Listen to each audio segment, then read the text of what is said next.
Nobody who just so happened to purchase tickets for a calypso tent is ever just an audience member.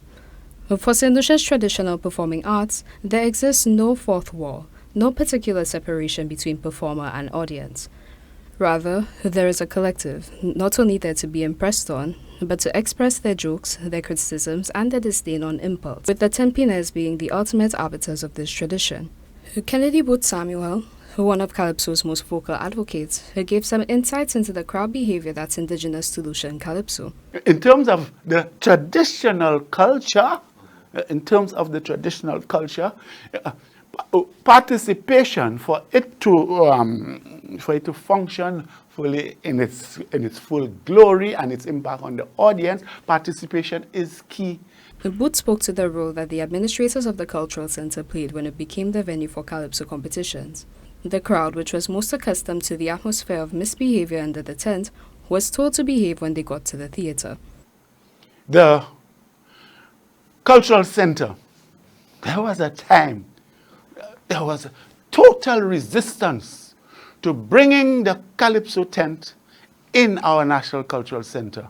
Total resistance. That is the rabble. That's the crowd. That's the behavior that you do not want in the theater. In an almost telepathic, hive-minded fashion, the audience can establish a level of discipline among themselves too to suit the mood of the performance or the mood of the theater. Behaviors will adjust, and people will get accustomed because they want to hear the calypso. They want to see the calypso. They want to see. And so more and more, you see a gradual thing. Yes, a tolerance and a love for the penis and so on. But when it's necessary, there is discipline from the audience itself on the penis. Despite the complexity of the crowd, Boots maintains that even newcomers who are clumsy about the protocols of the calypso tent will reach a level of understanding, provided that the tent remains welcoming and doesn't shun them. So one of the problems with some of the intrusive, destructive participation that we had before was a result of people just not experienced, not part of the so they just bring their natural behavior into this.